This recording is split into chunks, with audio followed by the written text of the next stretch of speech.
खोबरं आणि खसखस भाजण्यासाठी तूप एवढी वस्तू घेतले जातात. तुम्हाला खसखस घेते भाजून थोडी. हे सुक्कच भाजून घेते बिना तुपाचं.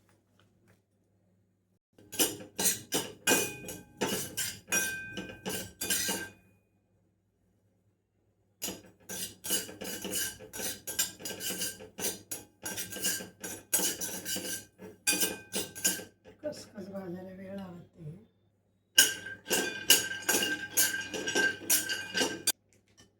आता भाजूया खोबरं. खोबरं हे मंद आचेवर भाजायचं.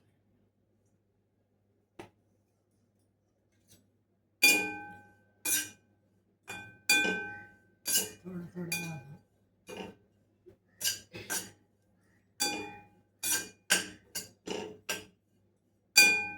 म्हणजे लाडू जास्त दिवस टिकतात खरपूस भाजून घेतलं. नाहीतर मग काही दिवसांनी त्याला मुगट असा वास येतो.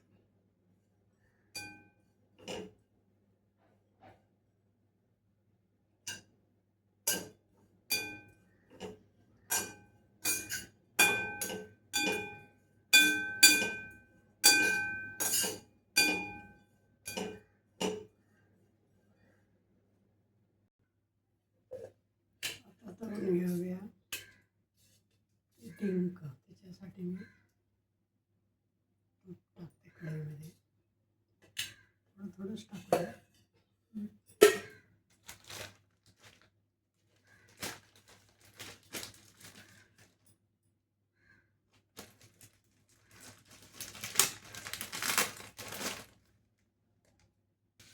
टाकल्या आता कढईमध्ये डिंक.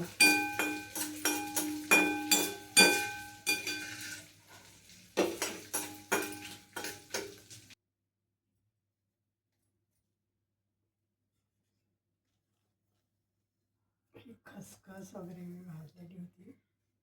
थोडं मिक्सरमधून फिरून घेतलं आहे.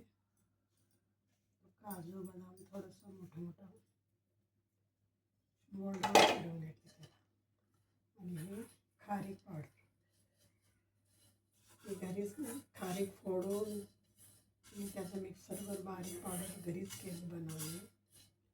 आणि ते सुक्कच भाजून घेतले. मी तुपात नाही भाजले. मला तुपात नाही आवडत आहे. तर काळपट रंग पण येतो आणि जरा त्याची टेस्ट बदलते. आता हे फिरून घेते मी. डिंक असंही चुरून टाकता येतं, पण कधी कधी दातामध्ये मग ते त्याला चिपकतं जरा, म्हणून ह्याला जरा फिरून घेते. डिंक बारीक केला.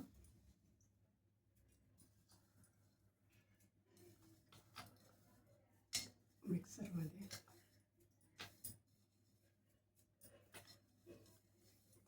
टाकले. ते सर्व छान मिक्स करून घेते.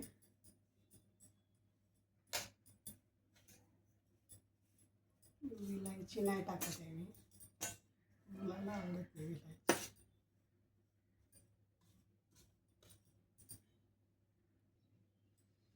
आणि आता हे जे लाडू आहेत ना, मी मुलासाठी बनवते. तर हे मी वेगळ्या पद्धतीचं हे करते. त्याला तर गूळ आवडत नाही, तर मी थोडंसं साखर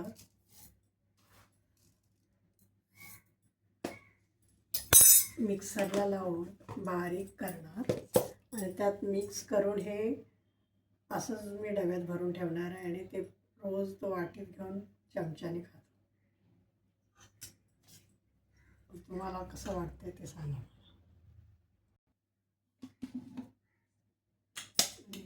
साखर थोडीशी बारीक केली मी, 1-4 चम्मच. ते आता मी त्यात विलायची घालून थोडीशी फिरून घेतली मिक्सरला. आणि आता हे सर्व छान मिक्स करून हे बघा आता सर्व मिक्स झालं छान. हे सर्व एकजीव झाले. तर मी डब्यात भरून ठेवते. हे बघा असं डब्यात भरून ठेवायचं आणि जेव्हा खायचं आहे तेव्हा वाटीत चमचा घेऊन छान खायचं. मग किती दिवसही राहतात. थोडं लाडू बांधल्यानंतर मोग्गा वास हे काय जास्त दिवस राहणार नाहीत ना. थोडंसं बनवले मी त्याच्यासाठी. मी असं नेहमी बनवते. आणि लाडूही बनवते कधी कधी. त्यात मेथी वगैरे टाकून ते मी दाखवेन एक दिवस. हे बघा आता आम्ही डब्यात भरून ठेवले. पूर्वी याला गावाकडे बाळंतींसाठी बनवत होते. याला काय म्हणायचे, हेच सुंठवडासारखं हेच म्हणायचे आमच्या तर गावाला आई वगैरे. बाळंतीण झाले की असं सुकं करून ठेवायचं आणि मग ते प्लेटामध्ये घेऊन चमच्याने खायचं आणि वरून दूध प्यायचं. असं आमचं होतं पूर्वी. पण आता सहसा सगळेच लाडू बनवतात. ते हा वेगळा प्रकार केला आहे मी. तुमच्याकडे काय याला म्हणतात मला कमेंटमध्ये सांगा.